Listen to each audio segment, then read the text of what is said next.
పత్రికా సమావేశానికి వచ్చినందుకు నిన్న మధ్యాహ్నం తర్వాత భారత రాష్ట్ర సమితి నుంచి ఒక ప్రకటన మీ అందరి ద్వారా నేను మీడియాలో చూడడం జరిగింది.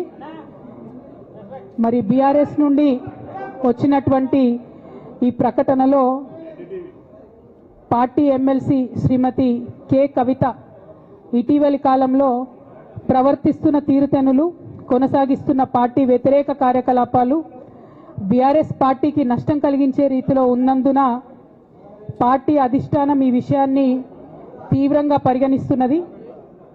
పార్టీ అధ్యక్షులు శ్రీ కె చంద్రశేఖరరావు గారు శ్రీమతి కె కవితను తక్షణం పార్టీ నుండి సస్పెండ్ చేస్తూ నిర్ణయం తీసుకున్నారని చెప్పి మరి నాకు ఒక ప్రకటన నిన్న టీవీల ద్వారా అందుకోవడం జరిగింది. మరి నేను పార్టీ నుండి వచ్చినటువంటి లేఖలో ప్రత్యేకంగా 2 అంశాల మీద మాట్లాడదలుచుకున్నాను. నేను అక్రమ కేసులు పెట్టి నా మీద తిహార్ జైల్లో 5.5 నెలల పాటు ఉండి బయటకు వచ్చిన తర్వాత నవంబర్ 23వ తారీఖు 2024 నుండి నేను ప్రజాక్షేత్రంలోకి వచ్చి అనేక కార్యక్రమాలు చేయడం జరిగింది.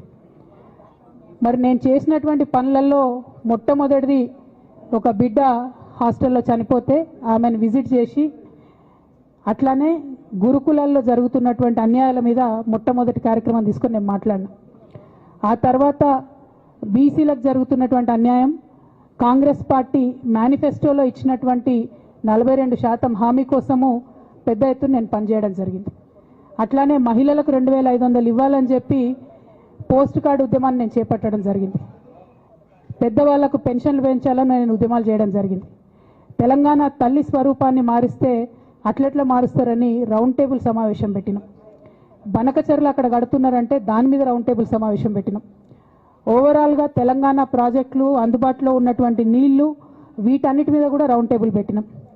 భద్రాచలం దగ్గర 5 గ్రామాలు ముంపు సమస్య ఉంది, ఎవరు పట్టించుకుంటలేరంటే వాళ్ళని పిలిపించుకొని రౌండ్ టేబుల్ సమావేశం పెట్టి ప్రభుత్వం మీద ఒత్తిడి తీసుకొచ్చే కార్యక్రమం చేసినాం. ముఖ్యమంత్రి గారి సొంత జిల్లా మహబూబ్ నగర్లో భూ నిర్వాసితులకు అన్యాయం జరుగుతుందంటే నారాయణపేట నియోజకవర్గం వెళ్ళి వాళ్లకు మద్దతుగా మేము నిలబడి రావడం జరిగింది.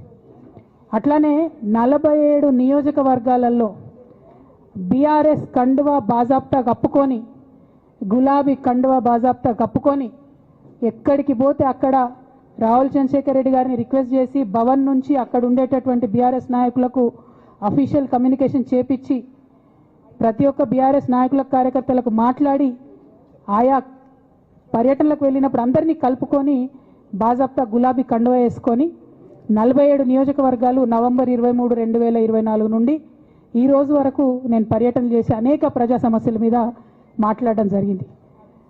మరి ఇవన్నీ పార్టీ వ్యతిరేక కార్యకలాపాలు అన్నది నాకు అర్థం కాలేదు. ఎట్లా వ్యతిరేక కార్యకలాపాలు అవుతాయన్నది కూడా ఒకసారి పార్టీ పెద్దలు పునరాలోచించుకోవాలని చెప్పి నేను రిక్వెస్ట్ చేస్తూ ఉన్నాను. అదేవిధంగా మరి బీసీల కోసం నేను పోరాటం చేస్తుంటే అట్లెట్లా మాట్లాడుతుంది, ఇట్లెట్లా మాట్లాడుతుంది, పార్టీకి వ్యతిరేకంగా మాట్లాడుతుంది. అరే, నేను కాంగ్రెస్ పెద్దల మీద ఒత్తిడి తీసుకొస్తుంటే బీసీలకు 42% అమలు చేయాలంటే ఏది పడితే అది చిల్వల్ పల్వల్గా నా మీద రాపించడం, ప్రచారం చేయడం, చాలా దారుణమైనటువంటి పనులు పార్టీలో ఉన్నటువంటి కొందరు పని కట్టుకొని, కత్తి కట్టుకొని నా మీద చేయడం జరిగింది. అట్లానే నేను ఒక మాట ఏమన్నా, సామాజిక తెలంగాణ సాధన కోసం నేను కట్టుబడి ఉన్నా అన్న. దానిలో తప్పేముంది? అసలు నాకు జన్మనిచ్చినటువంటి నా తండ్రి, ఈ ప్రాణాన్ని భిక్షగా ఇచ్చినటువంటి నా తండ్రి, ఆయన చిటికెన వేలు పట్టుకొని నేను ఓనమాలు నేర్చుకున్న ఉద్యమాలు ఎట్లా చేయాలని, ఆయన చిటికెల వేలు పట్టుకొని ప్రజలంటే ఏంది, ప్రజా సమస్యలు అంటే ఏంది, ఎందుకోసం దాని మీద గలమెత్తాలని చెప్పి నేను నేర్చుకున్నా. ఆ నాయకుడి స్ఫూర్తిగానే నేను సామాజిక తెలంగాణ మాట్లాడినా. భారతదేశం మొత్తంలో ఇన్ని రాష్ట్రాల్లో ముఖ్యమంత్రులు అయితే 75 ఏళ్ళ స్వతంత్ర భారతదేశం, 79 ఏళ్ళు స్వతంత్ర భారతదేశంలో దళితులకి 3 ఎకరాల భూమి ఇస్తా అని చెప్పినటువంటి ఏకైక గొప్ప నాయకుడు కేసీఆర్ గారు. ఆయన దగ్గర నుంచే కదా నేను సామాజిక తెలంగాణ ఎజెండా నేర్చుకున్నది. బీసీలకు ఎవరు వృత్తి పనిదారులు ఉంటే వాళ్ళకి చేయూతనిస్తా అని చెప్పినటువంటి ఏకైక ముఖ్యమంత్రి కేసీఆర్ గారు. చెప్పినట్టుగా డబ్బులు ఇచ్చిండు కూడా. ప్రతి కులాన్ని కాపాడుకునే ప్రయత్నం చేసిండు. అది కాదా సామాజిక తెలంగాణ? నేను మే 1 నాడు లేబర్ డే రోజు మాట్లాడితే దాన్ని చిలువలు పలువలు చేసి సామాజిక తెలంగాణ పేరుతోని కవిత పార్టీ పెడుతుందని చెప్పి నేను నిన్న చెప్పిన 2 పేర్లు పని కట్టుకొని నా మీద దుష్ప్రచారం చేసిండ్రు. నేనేమైనా తప్పు మాట్లాడినా? బీఆర్ఎస్ పార్టీ వ్యతిరేకమా సామాజిక తెలంగాణ నినాదానికి? బీఆర్ఎస్ పార్టీకి సామాజిక తెలంగాణ అవసరం లేదా? భౌగోళిక తెలంగాణ వస్తే సరిపోతుందా? బంగారు తెలంగాణ కావాలని కేసీఆర్ గారు ఇచ్చిన నినాదమే కదా. బంగారు తెలంగాణ అంటే ఏంది? హరీష్ రావు ఇంట్లో బంగారం ఉంటే, సంతోష్ రావు ఇంట్లో బంగారం ఉంటే బంగారు తెలంగాణ అవుతుందా? కాదు కదా. ప్రతి ఒక్క సమాజం బాగుంటేనే బంగారు తెలంగాణ అవుతుంది. నేను అదే కదా మాట్లాడినా. దానికి ఇష్టం వచ్చినట్టు నా మీద స్టోరీ లేపిస్తే నేను భవన్లో పోయి కూర్చొని బాజాప్తా, ఎక్కడో కాదు, బయట ప్రెస్ మీట్ పెట్టలేదు, ఏ ప్రెస్ క్లబ్లో పెట్టలేదు, డైరెక్ట్గా తెలంగాణ భవన్ నా ఆఫీస్ అండి, నా పార్టీ భవన్లో పోయి కూర్చొని నేనేం చెప్పినా? నా మీద కుట్రలు జరుగుతున్నది, నా మీద విషప్రచారం జరుగుతున్నది అని చెప్పిన. నేను రామన్నను బుజ్జగించి గడ్డం పట్టుకొని అడుగుతా ఉన్నా, అన్న నీ చెల్లెని, ఒక మహిళా ఎమ్మెల్సీని మన పార్టీ ఆఫీస్లో కూర్చొని నా మీద కుట్రలు జరుగుతున్నాయని నేనంటే మీరు వర్కింగ్ ప్రెసిడెంట్గా ఉన్నారన్నా, ఫోన్ చేయరా అన్న నాకు?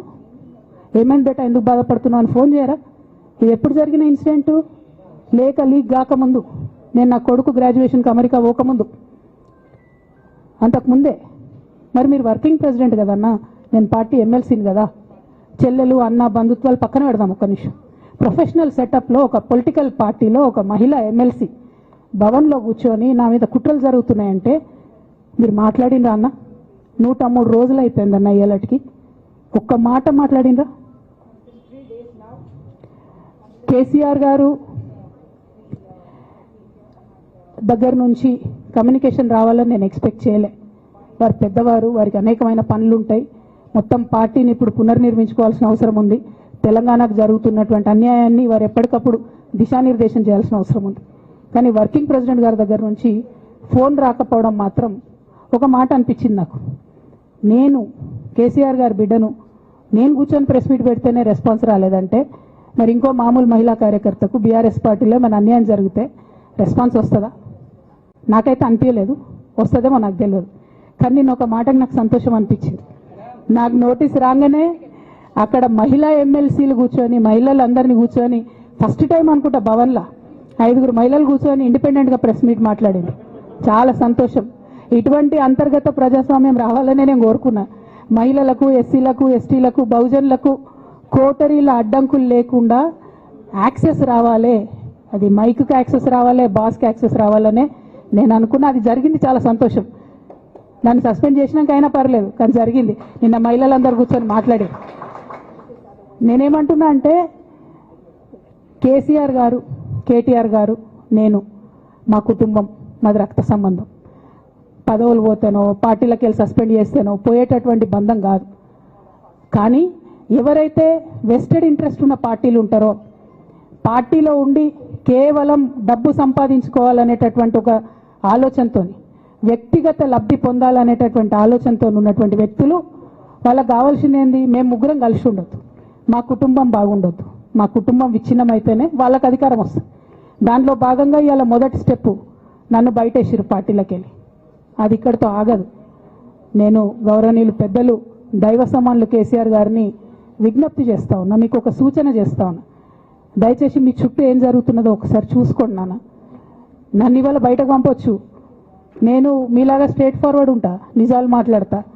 నేను ఉద్యమం నేపథ్యం నుండి వచ్చిన కాబట్టి నాగ్గా ఉన్నది లేనట్టుగా, లేనిది ఉన్నట్టుగా, మోసం చేయాలని చెప్పో ఇంకోటి చేయాలని చెప్పో మాట్లాడను. స్ట్రేట్ ఫార్వర్డ్గా ఇష్యూస్ మాట్లాడతా కాబట్టి నన్ను ఇలా బలి చేసి పర్వాలే.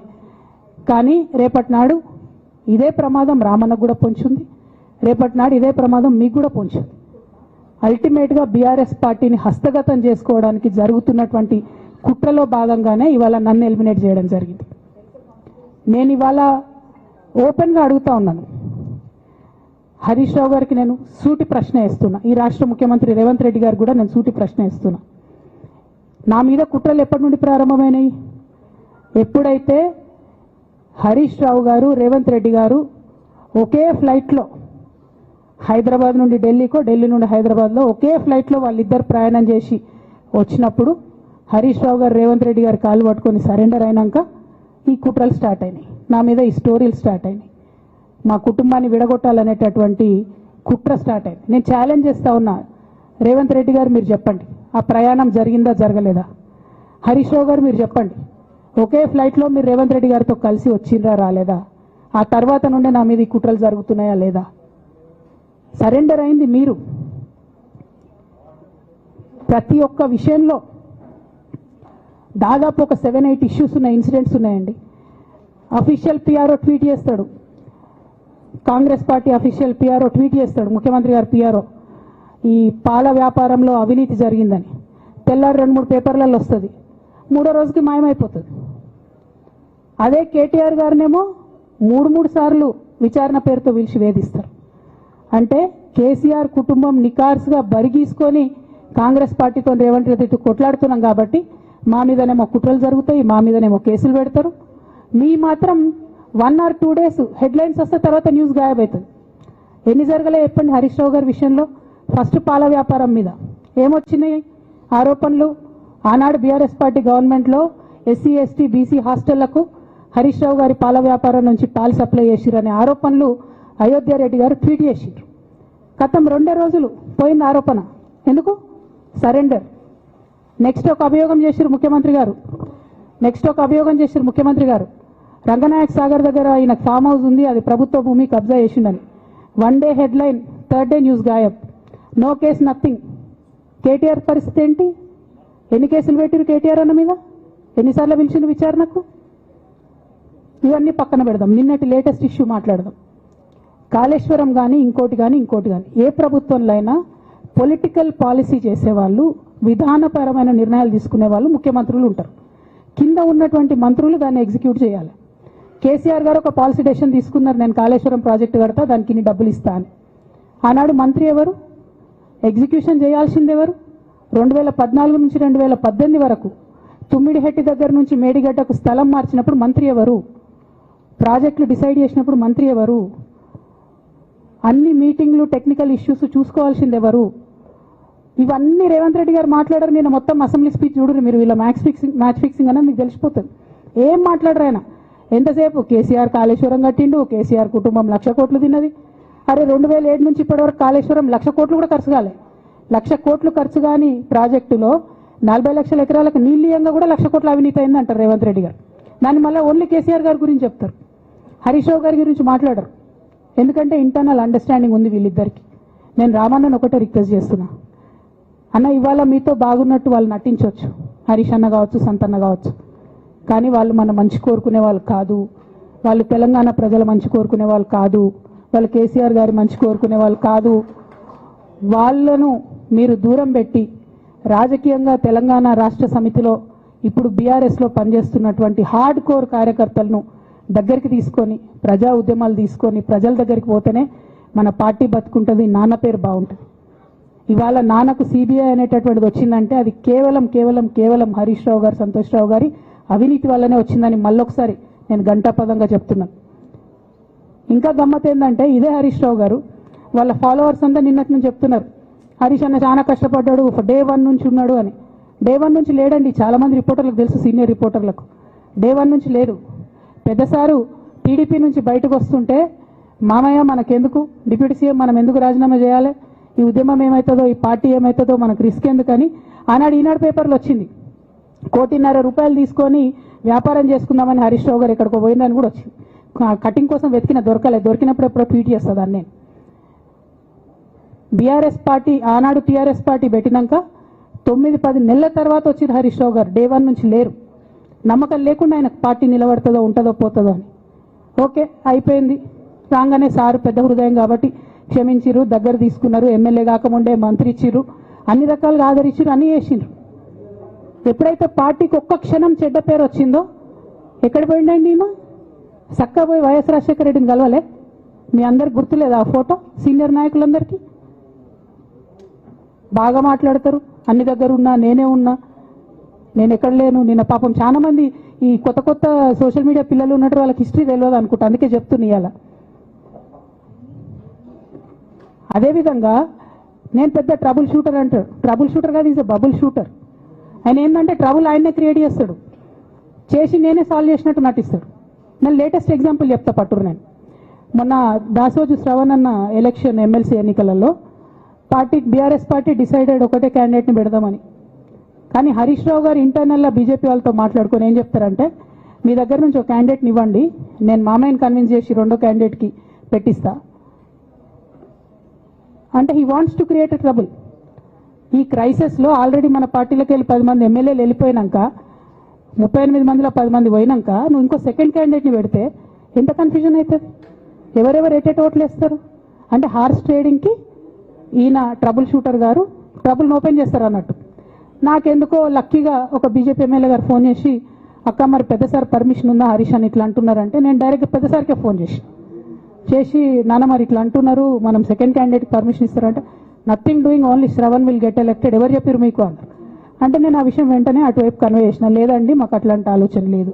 ఎందుకు ఈ రీసెంట్ ఎగ్జాంపుల్ చెప్తున్నా ఇవాళ అంటే, హరీష్ రావు గారు ట్రబుల్ క్రియేట్ చేసి ట్రబుల్ని మాఫీ చేసినట్టుగా ప్రయత్నం చేస్తారు. బీఆర్ఎస్ కార్యకర్తలందరికీ నేను నా తమ్ముళ్ళకి రిక్వెస్ట్ చేసి చెప్తున్నా, మా చెల్లెలకు రిక్వెస్ట్ చేసి చెప్తున్నా, మీకు పెద్ద స్థాయిలో జరిగే అన్ని విషయాలు తెలియకుండా అందరూ మన వెల్ విషర్స్ అనుకుంటారు. అది మీ తప్పు కాదు. ఎందుకంటే కేసీఆర్ సార్ అంత ఓపెన్ మైండ్తో ఓపెన్ హార్ట్తో ఉంటారు కాబట్టి బీఆర్ఎస్లో ఉన్న అందరూ అట్లే ఉంటారు అనుకుంటారు. కానీ చాలా మందికి చాలా హిడెన్ ఎజెండాస్ ఉన్నాయి. ఒక పక్క కాంగ్రెస్తో కలిసి ఉన్నారు, ఇంకో పక్క బీజేపీతో మాట్లాడుతున్నారు, ఎటు ఎవరితోనూ అవసరమైతే అటు మాట్లాడుతున్నారు. అదేవిధంగా 2018 ఎన్నికలలో హరీష్ రావు గారు 20-25 మంది ఎమ్మెల్యేలకు ఎన్నికలలో అడిషనల్ ఫండింగ్ ఇచ్చారు, పార్టీ ఇచ్చింది కాకుండా. ఏడికేలు వచ్చినాయి హరీష్ రావు గారికి అన్ని డబ్బులు? 100% కాళేశ్వరంలో జరిగిన అవినీతి నుంచి వచ్చిన డబ్బులే. ఆయన ఆలోచన ఏం చేసిందంటే, ఏమన్నా కొద్దిగా అటు ఇటు అవుతుందేమో రిజల్ట్, నా దగ్గర ఎమ్మెల్యేస్ ఉండాలని ఆలోచన చేశాను. నీకు అసలు అట్లాంటి ఆలోచన ఎందుకు వచ్చింది? నేను కట్టప్పలాంటోని కేసీఆర్ గారి దగ్గర ఉండేటోని అంటావు కదా, నీకేం అవసరం వచ్చింది ఎమ్మెల్యేస్కి సపరేట్గా ఫండింగ్ ఇవ్వడానికి? ఎవరికి తెలియదు అనుకుంటారా? ఇవి ఎవరు చెప్పారు అనుకుంటారా? ప్రతి ఒక్కరు చెప్తారు ఎమ్మెల్యేస్ ఓపెన్, నా పేర్లు కూడా తెలుసు, చెప్తే బాగుండదు, ఎమ్మెల్యేలు ఇబ్బంది పడతారు. నేను అనేది ఏంటంటే, 2009లో రామన్న సిరిసిల్ల ఎలక్షన్లో మా బంధువుకు సంబంధించిన వ్యక్తులతోని 60 లక్షల రూపాయలు పంపినారు హరీష్ రావు గారు రామన్నను ఓడగొట్టడానికి. నిన్నగాక మొన్న ఒక వీడియో మీరు కూడా చూసి, ఒంటేరు ప్రతాప్ రెడ్డి గారిది, మీ మామయ్యను ఓడగొట్టమని ఎంతంటే అంత డబ్బులు ఇస్తా అని చెప్పిర్రని. ఓ పక్క కేసీఆర్ గారిని ఓడగొట్టాలి, ఓ పక్క కేటీఆర్ గారిని ఓడగొట్టాలి, నిజామాబాద్లో నా ఎంపీ సెగ్మెంట్లో అందరు ఎమ్మెల్యేలను మేనేజ్ చేయాలి, అందరిని మన కేసీఆర్ కుటుంబాన్ని ఓడగొట్టాలి, విచ్ఛిన్నం చేయాలి. కానీ కేసీఆర్ గారి పేరుతో వచ్చేటటువంటి బెనిఫిట్స్ మాత్రం అన్నీ కావాలి. మరి ఇటువంటి వారిని నా రిక్వెస్ట్ కేసీఆర్ గారితో కేటీఆర్ గారితో, వారిని మీ పక్కన పెట్టుకొని నిజం మాట్లాడే నన్ను బయటకు పంపితే మరి పార్టీ బాగుంటుందా? దయచేసి ఆలోచన చేసుకోండి. నేనేమంటున్నా రామన్న మిమ్మల్ని అంటే, నా మీద మీకు కోపం ఉండొచ్చు, నా మీద ఏముందో ఎవరేం చెప్పారో నాకు తెలియదు. నేను మాత్రం నా ప్రాణం పోయినా కేసీఆర్ గారికి హాని జరగాలని కానీ కేటీఆర్ గారికి హాని జరగాలని కానీ కోరుకోను. అది నా నైజం కాదు. ఆడపిల్లలకు అట్లుండదు. ఆడపిల్లలు ఇల్లు బాగుండాలనుకుంటారు. నా మనసుకి ఎంత గాయమైతే, నాకు ఎన్ని అవమానాలు అయితే, నాకెంత ఇన్సల్ట్ అయితే, నా మీద ఎన్ని కుట్రలు జరిగితే నేను ఇట్లా మాట్లాడుతున్నది నా బాధ, ఇది నా ఆవేదన. నాన్న చూస్తలేరేంది వీళ్ళని అన్నది ఆవేదన, చూసుకుంటే క్షమిస్తారేంది ఇంకెన్నిసార్లు క్షమిస్తారు అన్నది నా బాధ. అంతే తప్ప నాకేం కోపం ఉంటుంది? ఎందుకు కోపం ఉంటుంది? నాకెంత ఎన్ని జన్మల పుణ్యం ఉంటే కేసీఆర్ లాంటి తండ్రి దొరుకుతాడు? కోట్లలో ఒకరికి ఉండేటటువంటి తండ్రి నాకు దొరికిండు. ఆయన లేకపోతే నేను ఎవరు ప్రపంచానికి తెలుస్తుందా? నాకెందుకు అవసరం ఉంటుంది? నాకేం కోపం ఉంటుంది కేసీఆర్ గారి మీద? నాకు బీఆర్ఎస్ పార్టీ మీద ఎందుకు కోపం ఉంటుంది? నాకు 27 సంవత్సరాలు ఉన్నప్పుడు నేను నా కొడుకుని చిన్న పిల్లగాన్ని పసిగుడ్డుని ఎత్తుకొని ఇక్కడికి వస్తే ఆ రోజు నుంచి ఈ రోజు వరకు నేను రోడ్డు మీదనే ఉన్నా, ఉద్యమాలే చేస్తున్నా, పోరాటాలే చేస్తున్నా, తెలంగాణ ప్రజల కోసం పనిచేస్తున్నా. 2014 నుంచి అధికారంలో ఉన్నప్పుడు కూడా నా ఇంటి దర్వాజాలు ఎప్పుడు తెలిసే ఉన్నాయి. ఇక్కడున్న మీడియా మిత్రులందరికీ తెలుసు. అధికారంలో ఉన్నా లేకున్నా నేను గిట్లనే ఉన్నా. అధికారంలో ఉన్నప్పుడు నన్ను ఏమి సాగనీయకుండా నన్ను ప్రతిపక్ష ఎమ్మెల్యేని చూసినట్టు, ప్రతిపక్ష ఎంపీని చూసినట్టు చూసినా నేను ఇట్లనే ఉన్నా, ఓపెన్ మైండ్తోనే ఉన్నా. నేను కోరేది ఒకటే, కేసీఆర్ గారి ఆరోగ్యాన్ని కాపాడండి రామన్న, పార్టీని కాపాడండి, పార్టీలో ఉన్న కార్యకర్తలను కాపాడండి, అందరు బాగుండేలాగా ప్రజా సమస్యలు తీసుకోండి. నాకు అంతకుమించి కావాల్సింది ఏం లేదు.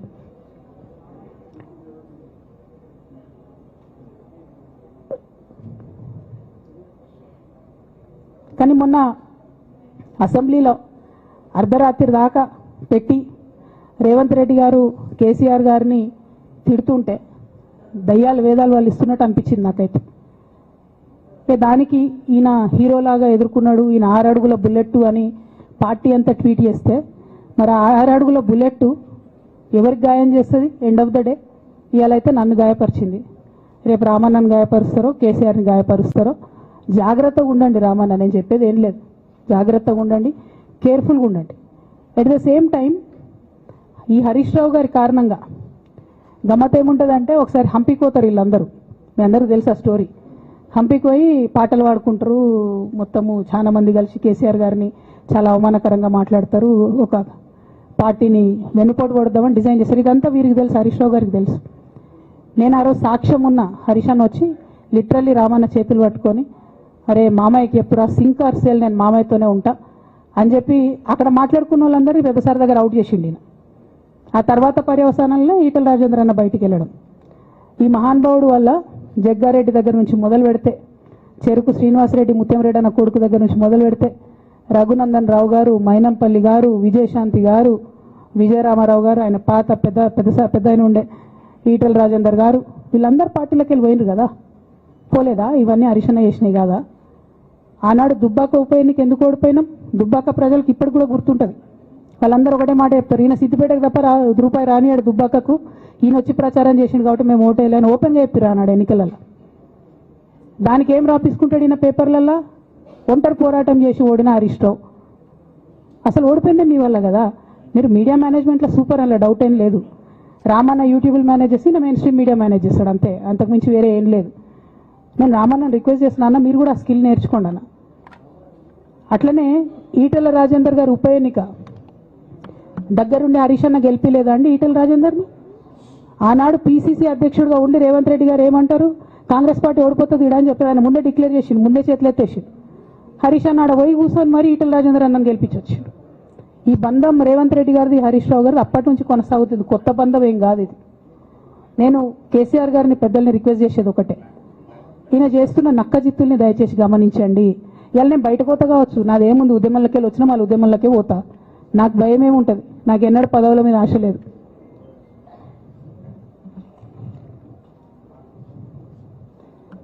పార్టీ నుంచి వచ్చిన ఎమ్మెల్సీకి స్పీకర్ ఫార్మాట్లో చైర్మన్ గారికి నేను పంపుతా ఉన్నాను రాజీనామా పత్రాన్ని. అట్లానే బీఆర్ఎస్ పార్టీ ప్రాథమిక సభ్యత్వానికి కూడా గౌరవ పెద్దలు కేసీఆర్ గారికి రాజీనామాను పంపుతా ఉన్నాను. దీన్ని మన రావుల చంద్రశేఖర్ రెడ్డి గారికి తెలంగాణ భవన్కి వారికి నేను పంపుతా ఉన్నాను. ఎందుకు ఇవి ఇప్పుడే చూపించిన అంటే, పదవుల మీద నాకు ఎప్పుడు ఆశ లేదు. మేము ఉద్యమంలోకి వచ్చింది ఎందుకంటే, మా నాన్న ఒక్కరు ఇంత ఒంటరి పోరాటం చేస్తున్నారు, ఎంత వీలైతే అంత ఆయనకు మద్దతు ఇవ్వాలని వచ్చినాం. ఆనాడు మేము ఉద్యమంలోకి వచ్చినప్పుడు పార్టీ అధికారంలోకి వచ్చే ఆస్కారమే లేకుండే, తెలంగాణ వస్తుందో రాదే అనే అనుమానాలు అంతటా ఉండే. మేము ఉద్యమంలో కొట్లాటలో లాఠీ దెబ్బలు తినడం కోసం, జైల్లోకి పోవడం కోసం ఆనాడు వచ్చినాం ఉద్యమంలోకి. అధికారంలోకి వస్తామనుకొని రాలే. రామన్నైనా నేనైనా కేవలం నాన్న కోసమే వచ్చినాం ఉద్యమంలోకి. అందుకే మా కుటుంబం మీద కుట్ర. ఈ కుట్రను గమనించమనే నేను మా కుటుంబాన్ని కోరుతా ఉన్నా. ఇక పెద్ద సార్కు నీడలాగా సంతోష్ రావు గారు ఉంటారు. ఇక సంతోష్ రావు గారి గురించి 2 నిమిషాలు చెప్తా, అంత పెద్ద సీనున్న మనిషి కాదు కానీ చెప్పాలి. ఎందుకంటే కూరల ఉప్పు ఎట్లుంటుంది ఈయన అట్లా అన్నట్టు, ప్రతి దాంట్లో చెడగొట్టడానికి కొంచెం ఉండాలి కదా, అట్లాంటి వాడు. కాబట్టి చెప్పక తప్పదు ఈయన గురించి. చెప్పులో రాయి చెవులో జోరిగా అంటాం కదా, అట్లాంటి టైపు. కాబట్టి ఖచ్చితంగా చెప్పాలి. విషయం ఏంటంటే, ఈయన ధనదాహం ఎట్లాంటిదంటే సంతోష్ రావు గారిది, రామన్న కాన్స్టిట్యున్సీ, కేటీఆర్ అన్న కాన్స్టిట్యున్సీ నేరెళ్లలో ఇసుకలారి గుద్ది ఒక దళిత బిడ్డ చనిపోతాడు. సరే, దాని మీద పాపం అక్కడ ఆ రోజు అందరు యాజిటేషన్ చేస్తే, ఈయన సంతాన అడ్వాంటేజ్ ఏంది, ఈడ కూర్చుంటాడు కదా సార్ దగ్గర, సీఎంఓలకి వెళ్ళి ఫోన్ చేసి అక్కడ ఉన్న పోలీసు వాళ్ళందరినీ ఒత్తిడి పెట్టి 7 దళిత బిడ్డల్ని కొట్టినరండి. 3-4 సార్లు 3rd డిగ్రీ వేస్తే ఇలా 7 కుటుంబాలు కూడా వాళ్ళు ఎందుకు కూడా ఏ పని చేసుకోలేనటువంటి పరిస్థితులలో ఆ దళిత బిడ్డలు ఉన్నారు. అది మొత్తం రాజకీయంగా బ్లేమ్ అంతా రామన్న మీదకి వచ్చింది. ధనదాహమేమో సంతన్నది, నేరం చేసిందేమో సంతన్న, వీడికెళ్ళి ఫోన్లు చేసి ఒత్తిడి చేసి కొట్టిపించిందేమో సంతన్న, చెడ్డ పేరేమో రామన్నకు వస్తుంది. ఈ ఎగ్జాంపుల్ చెప్పడం కోసమే నేను ఈయన గురించి చెప్తున్నా, వేరే ఏం లేదు. ఇక సరే టానిక్ వీనిక్ ఈ వీటిలో వచ్చిన కేసులు ఏమవుతాయి? రేవంత్ రెడ్డి గారు ఆర్భాటంగా ఒక అనౌన్స్మెంట్ చేస్తారు. ఇంతకుముందు చెప్పిన కదా మ్యాచ్ ఫిక్సింగ్ ఎట్లుంటుందంటే వన్ డే న్యూస్ అవుతుంది, టానిక్లో ఈయన మీద కేసు పెట్టిరని. మూడో రోజు పోలీసు వాళ్ళు ఎఫ్ఐఆర్ కొట్టేసారు. అది మీరు ఇంకా కనుక్కోండి. కాల్ చేసేసారు, కేసు మూసేసారు. ఏం అండర్స్టాండింగ్ ఉంది? ఎందుకు మూసేసారు? At the same time Harithaharam, తెలంగాణకు హరితహారం అని పెద్దలు కేసీఆర్ గారు పెద్ద కళతోని 230 కోట్లు అక్కడ గోబీ డెజర్ట్ల వాళ్ళు చెట్లు పెట్టి చైనాను కాపాడుకున్నారు. మనం అదే స్థాయిలో తెలంగాణను బాగు చేసుకోవాలని పెద్దసారి హరితహారం అని పెడితే ఈయన దాంట్లో నకిలీ ప్రోగ్రామ్ గ్రీన్ ఇండియా ఛాలెంజ్ అని పెడతాడు. తెల్లారులేస్తే సినిమా వాళ్ళని తీసుకురావాలి, రోజు ఒక ఫోటో వేసుకోవాలి. దాని వెనుక ఉన్న కుట్ర ఏంటంటే జీవో అమెండ్మెంట్ అవుతుంది సంతోష్ గారి గురించి. ఆ ఫారెస్ట్లను 10% ఇన్కమ్ ఎవరన్నా ఇస్తే అమ్యూజ్మెంట్ పార్క్లకు ఇస్తారన్నట్టు. దానికోసం జీవో అమెండ్ అవుతుంది.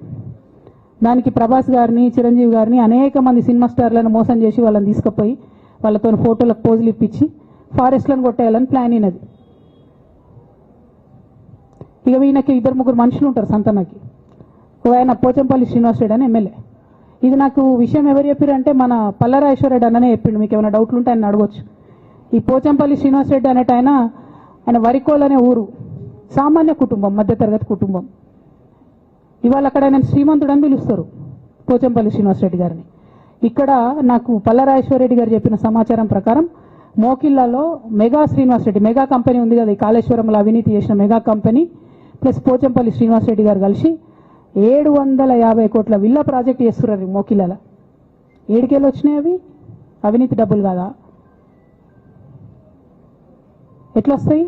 ఎవరైనా who is this Pochampalli Srinivas Reddy? Santosh Rao classmate. అది తప్ప ఆయనకున్న అర్హత ఏం లేదు. ఆయనకి ఎమ్మెల్సీ వస్తుంది, కాంట్రాక్ట్లు వస్తాయి, ఇంకేందో వస్తాయి. అట్లనే నవీన్ రావు అని ఇంకొక ఎమ్మెల్సీ ఉంటాడు. ఆయన డైరెక్ట్గా మా ముఖం పట్టుకొని అందరం కూడా అంటాడు, నాకు ఎమ్మెల్సీ ఇచ్చింది కేసీఆర్ గారైనా నాకు దేవుడు సంతోషం అంటాడు ఆయన. నిన్న మొన్న వాళ్ళ ఫాదర్ని పట్టుకున్నారు పేకాటల. ఏమైంది కేసు? ఆల్రెడీ నవీన్ రావు గారు పోయి మన ముఖ్యమంత్రి గారు కాళ్ళు పట్టుకున్నట్టుగా తెలిసింది. వాళ్ళ తండ్రిని ఇడిచిపెట్టారు, ఈయన మీద భూ కబ్జా కేసులు ఉంటే అవి ఇడిచిపెట్టారు. అంటే ఓ పక్క సంతోష్ రావు గ్యాంగు, ఇంకో పక్క హరీష్ రావు గ్యాంగు 100కు 100% రేవంత్ రెడ్డి గారితో, ఇక్కడ ఉన్న కాంగ్రెస్ ప్రభుత్వంతో, అవసరమైన సందర్భంలో పైన బీజేపీతోని వాళ్ళు కోఆర్డినేషన్లో ఉండి బీఆర్ఎస్ పార్టీకి జలగల్లాగా పట్టి పీడుస్తున్నారు. నిరంతరం బీఆర్ఎస్ పార్టీకి నష్టం చేస్తున్నారు. ఎంత దారుణానికి ఒడిగట్టిరంటే ఆఖరికి నా ఓటమితో ప్రారంభమైంది అది. నిజామాబాద్లో నా ఓటమిలో కుట్రలు చేశారు. ఆనాడే మనం రివ్యూ చేసుకుంటే బాగుండలేదు. కానీ ఇప్పుడు అది ఎక్కడికి వచ్చింది? కామారెడ్డిలో పెద్దసారి ఓడిపోయేదాకా వచ్చింది పరిస్థితి. మూడోసారి ప్రభుత్వం పోయేదాకా వచ్చింది పరిస్థితి. ఒక్కొక్క ఎలక్ట్ అయిన ఎమ్మెల్యేను, ఓడిపోయిన ఎమ్మెల్యేలు పత్రికా మిత్రులు మీరు మాట్లాడండి. సంతోష్ రావు గారి బాధితులు నాకు మామూలుగా ఫోన్ చేస్తలేరు. అచ్చా ఈ కంపెనీ పేరు బ్లూఫిన్ అట, మోకిలా. పల్లరాజేశ్వర రెడ్డి అని అప్పుడు పంపిన మెసేజ్ చూస్తున్న పాతది. Bluefin company Mokila. అయితే నేనేమంటున్నా అంటే ఇంత స్పష్టమైనటువంటి నేను ఇస్తున్నా. రేవంత్ రెడ్డి గారిని నేను ఛాలెంజ్ చేస్తున్నా. మరి ఎందుకు మీకు మీ ఏసీబీ వాళ్ళకు వీళ్ళ ఇండ్లు అడ్రస్లు దొరుకుతలేవా? ఏం అండర్స్టాండింగ్ ఎందుకు లేదు మీకు? లేకపోతే మీరు చర్యలు ఎందుకు తీసుకుంటలేరని నేను సూటిగా రేవంత్ రెడ్డి గారిని ప్రశ్నిస్తున్నా. ఇక తర్వాత వారు ఏం చేస్తారన్నది నాకు సంబంధం లేదు.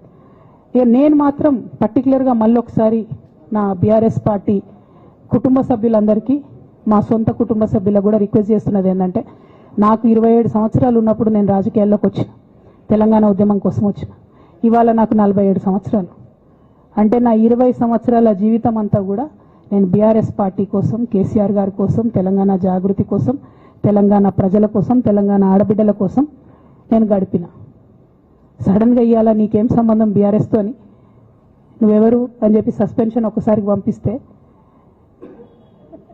చాలా బాధాకరంగా ఉంది. పర్వాలేదు, అయినా నాకు ప్రజలు ఉన్నారు, నేను వాళ్ళ దగ్గర పోతా, వాళ్ళతో పాటు ఉంటా. కానీ బీఆర్ఎస్ పార్టీలో ఉన్న నాయకులకు, కార్యకర్తలకు రిక్వెస్ట్ చేస్తాను, సోషల్ మీడియాలో వచ్చే పిచ్చి పిచ్చి పట్టుకొని ప్రజాప్రతినిధులు ప్రెస్ మీట్ పెట్టింది నిన్న భవన్లో. నేను నిన్న మొన్నటి రోజు వాళ్ళ మీద ప్రెస్ మీట్ పెట్టినప్పుడు ఏమన్నా, కేసీఆర్ గారికి నష్టం చేసిన పార్టీ ఉంటే ఎంత పోతే ఎంత అన్న. సోషల్ మీడియాలో ఉన్న బీఆర్ఎస్ పార్టీ కొంతమంది దుర్మార్గులు ఉన్నారు, సోషల్ మీడియా వెంగు చూసేటోళ్ళు. వాళ్ళ ముంగట విషయం కట్ చేసిరు. ఏది కేసీఆర్ గారికి నష్టం చేసిన విషయం కట్ చేసి బీఆర్ఎస్ పార్టీ ఉంటెంత పోతెంత నేను అన్నా అని చెప్పి ప్రచారం చేస్తున్నారు. నాదే పార్టీ బీఆర్ఎస్ పార్టీ. 20 ఏళ్ళు నేను కష్టపడ్డా. నేను తెలంగాణ జాగృతి పెట్టి ఇండిపెండెంట్గా పనిచేసినప్పుడు ఇండిపెండెంట్గా పనిచేసినప్పుడు ఓటేయమని ఎవరు చెప్పినా నేను బీఆర్ఎస్ పార్టీకి ఓటేయమని చెప్పినా కదా. నా జీవితంలో ఇంతవరకు నేను ఇంకో పార్టీకి ఓటేయమని చెప్పలే, ఇంకో పార్టీకి ఓటేయలే. ఎట్లయితే కంప్యూటర్లో హార్డ్వేర్ ఉంటుందో అది బీఆర్ఎస్ పార్టీ, సాఫ్ట్వేర్ తెలంగాణ జాగృతి. శరీరం బీఆర్ఎస్ పార్టీ అయితే ఆత్మ జాగృతిగా పనిచేసినాం, తెలంగాణ ఆత్మగా పనిచేసినాం. మేము తెలంగాణ ఆత్మగౌరవం కోసం పనిచేసినాం, తెలంగాణ ఆత్మగౌరవ ప్రతీకలైనటువంటి బతుకమ్మ బోనాలను నిలబెట్టడం కోసం పనిచేసినాం. ఆ కాంట్రిబ్యూషన్ ఏం లేదా? నేనేం చేయలేదా పార్టీకి? నిజామాబాద్లో చికెన్ గున్యా వచ్చి బాధపడుతుంటే గల్లీ గల్లీ గల్లీ తిరిగి 2018లో ఒక్కొక్క ఎమ్మెల్యేకు ఎంత తిరిగినా అన్నది అక్కడ నిజామాబాద్ ప్రజలకు తెలుసు. ఏం కాంట్రిబ్యూషన్ లేదన్నది? ఓన్లీ హరీష్ అన్నది సంతనదే ఉన్నదా కాంట్రిబ్యూషన్? వీళ్ళు మేకవన్నే పులులు నాన్న, వీళ్ళు మీ ముంగట నటిస్తారు అంతే. బయట వాళ్ళ నిజస్వరూపం వేరేలాగా ఉంటుంది. యాజ్ అ డాటర్గా రిక్వెస్ట్ చేస్తున్నా, ఒకసారి ఆలోచన చేయండి వాళ్ళ గురించి. నాకేమొద్దు, నన్ను పార్టీలోకి వెళ్ళి సస్పెండ్ చేసి నో ప్రాబ్లం, కానీ వాళ్ళని పార్టీలో ఉంచుకుంటే పార్టీ ఎట్లుంటుంది అన్నది మీరు ఆలోచన చేసుకోండి. ఇక అల్టిమేట్గా నేను చెప్పదలుచుకున్నది ఒకటే,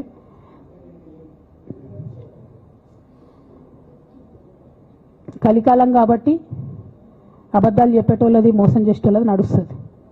టెంపరీగా వాళ్ళది నడుస్తున్నది, వాళ్ళది నడిచింది, విజయం సాధించారు కాబట్టి ఇవాళ సస్పెన్షన్ నాకు వచ్చింది.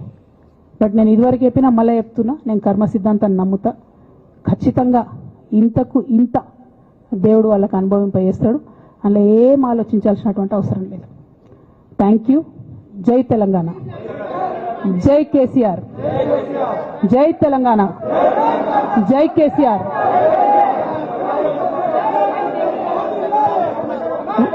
One by one.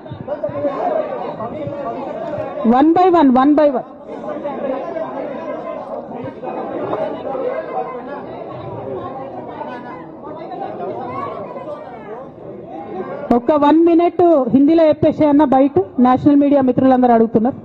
ఒక 1 minute హిందీలో చెప్పేస్తా.